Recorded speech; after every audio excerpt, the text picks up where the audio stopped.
नमस्कार, स्वागतम। आज के अंक में हम एक ऐसी ध्यान विधि का वर्णन करने जा रहे हैं जिसको आप अपने प्रतिदिन के नियमों में सम्मिलित कर लीजिए।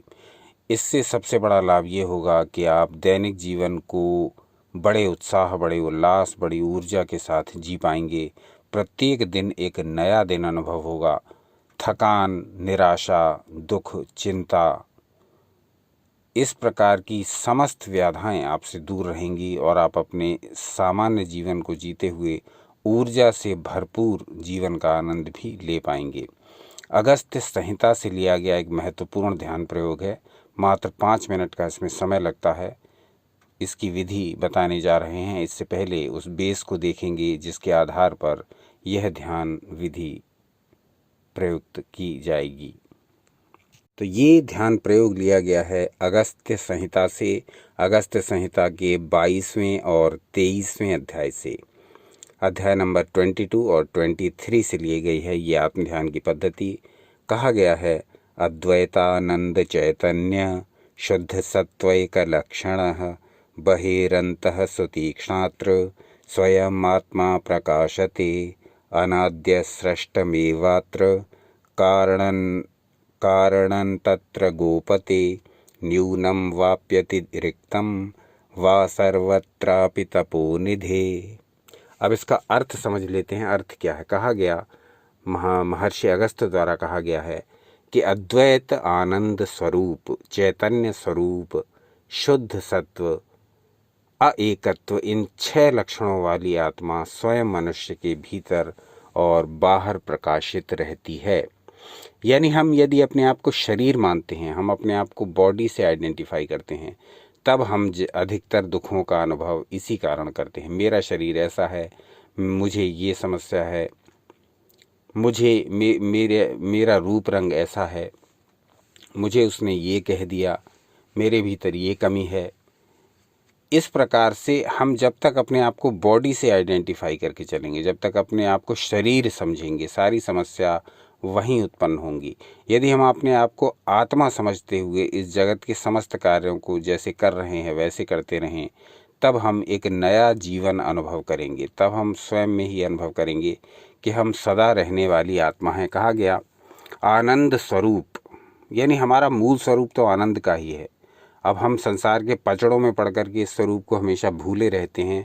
इसमें हमारी ही गलती है, ऋषियों की नहीं, क्योंकि उन्होंने सारा कुछ हमारे लिए अवेलेबल कर दिया है।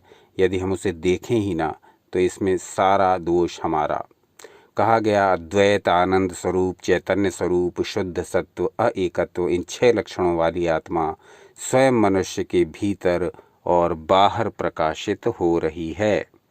हमारी आत्मा के अंदर ही सारी ऊर्जा, सारी आनंद सुख की संपत्तियां, सारे वो अनुभव जो हमको प्राप्त हुए जन्मों जन्मों से अलग अलग प्रकार के कर्म करने के फलस्वरूप, वो हमारी आत्मा में सिंचित हैं, संचित हैं। और वो आत्मा हमें हमेशा प्रकाश दिखाने को, हमेशा मार्ग दिखाने को ऑलवेज रेडी रहती है।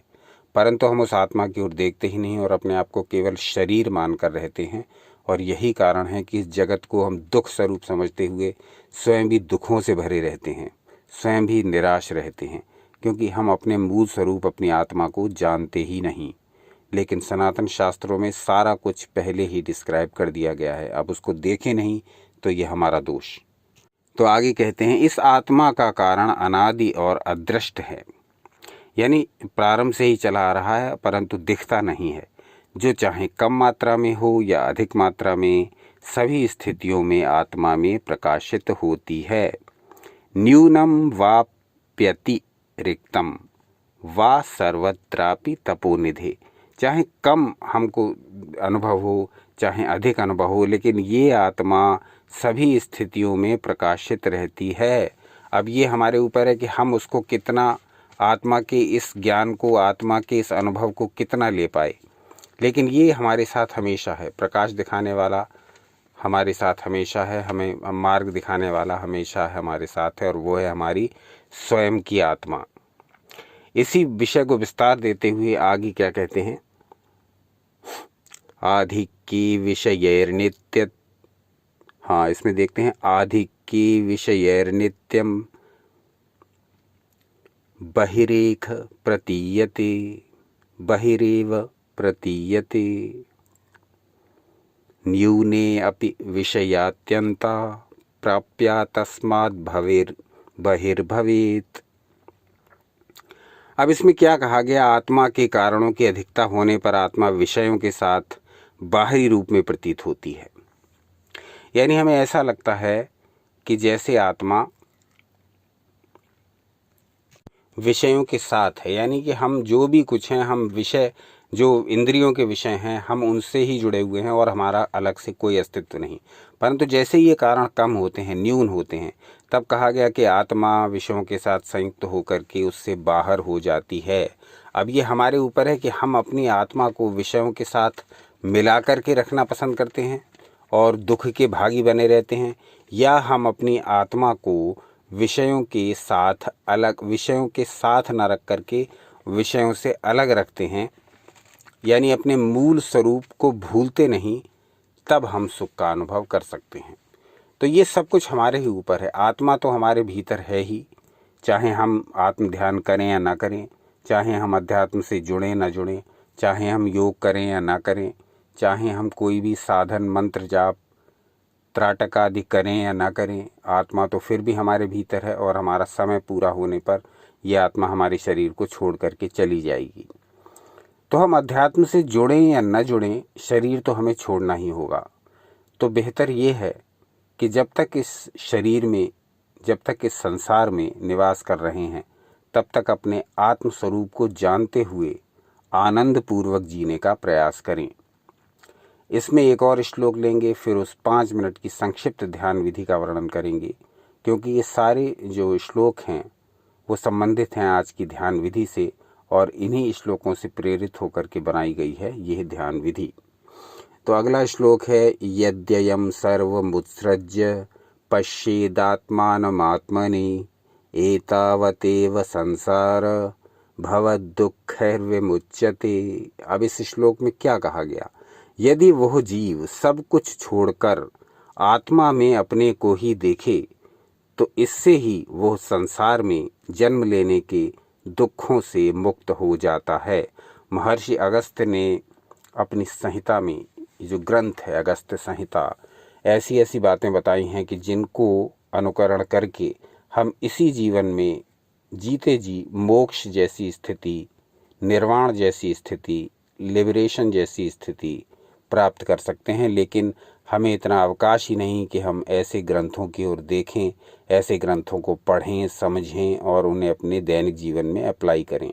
यू एंड योगा का हमेशा से यही उद्देश्य रहा कि जो भी ऐसे ग्रंथ हैं जो प्रकाश में नहीं है, जिनका प्रचलन नहीं है, जिनके बारे में जानकारी नहीं है, लोग जिनके बारे में अधिक जानते नहीं, पढ़ते नहीं, चर्चा करते नहीं, वो सारी सामग्री ढूंढ करके आपके समक्ष प्रस्तुत की जाए, जिससे कि आप उनको अपने दैनिक जीवन में अप्लाई कर लें।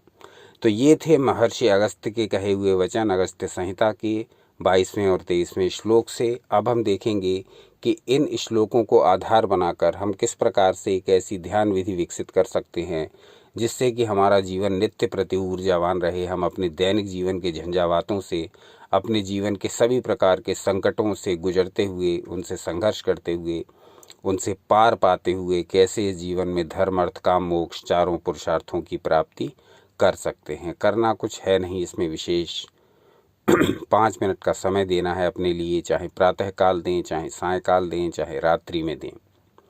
मात्र 5 मिनट अपने लिए निकालिए। किसी भी आसन में बैठिए, सुखासन में बैठिए, पालथी मार करके बैठिए, किसी भी प्रकार से बैठिए।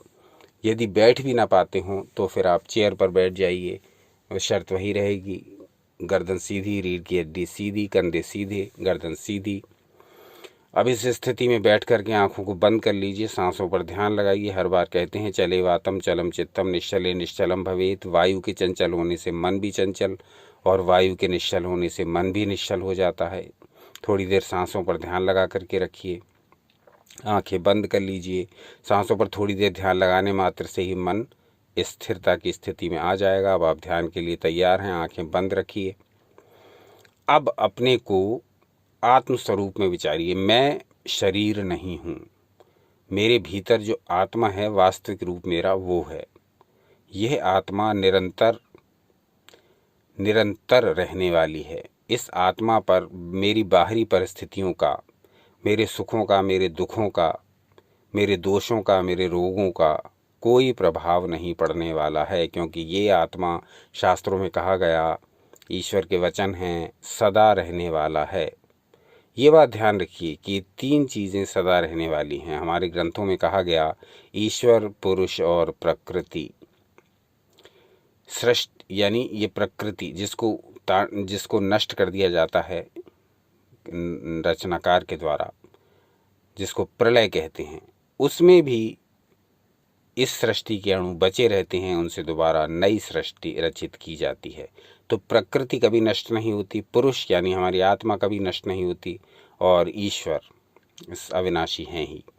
तो पुरुष, प्रकृति और आत्मा जब ये कभी नष्ट नहीं होते, पुरुष, प्रकृति और ईश्वर ये जब कभी नष्ट नहीं होते, तो आप अपने को इस संसार के क्षणभंगुर जो रोग हैं, क्षणभंगुर जो परिस्थितियां हैं, क्षणभंगुर जो दोष हैं, क्षणभंगुर जो इंद्रियों को उकसाने वाले भाव हैं, उनके चक्कर में पड़ के फिर क्यों अपनी पूरी लाइफ को बर्बाद कर देते हैं। तो यही ध्यान करेंगे, मैं आत्मा हूँ, मेरी ये आत्मा सदा रहने वाली है। मेरी ये आत्मा न तो रोगों से प्रभावित होती है, न मेरे शोकों से प्रभावित होती है, न परिस्थितियों से प्रभावित होती है। और मेरी जो भी स्थितियाँ हैं मैं उनको अपने कर्मानुसार, अपनी इच्छानुसार बदलने का प्रयास करूँगा। लेकिन मेरी आत्मा चैतन्य स्वरूप है, सुख स्वरूप है, आनंद स्वरूप है, इस पर कोई प्रभाव नहीं पड़ने वाला है। ये आत्मा मुझे हमेशा ऊर्जा प्रदान करती है और जीवन के संघर्ष कहिए या जीवन का पथ कहिए, इस पर निरंतर मेरा मार्गदर्शन करती है, ताकि मैं अपने अंतिम चरम लक्ष्य मोक्ष को प्राप्त कर पाऊँ। तो मैं ये शरीर नहीं हूँ, मैं ये आत्मा हूँ। ये ध्यान बड़ा महत्वपूर्ण है, ये विषय भी बड़ा महत्वपूर्ण है। कमेंट करके बताएंगे तो इस विषय पर आगे भी चर्चा करेंगे। महर्षि अगस्त्य ने इस विषय में बहुत कुछ कहा और अन्य ग्रंथों में भी बहुत कुछ कहा गया। भगवद गीता में भगवान श्री कृष्ण ने भी इस विषय में बहुत कुछ कहा, आत्मा के विषय में। उन सब की भी चर्चा करेंगे। जो भी हो बताइए। देखते रहिए यू एंड योगा। अपना अनमोल समय हमें देने के लिए बहुत बहुत धन्यवाद। सनातन शास्त्रों से जुड़े रहें, सदा आनंदित रहें।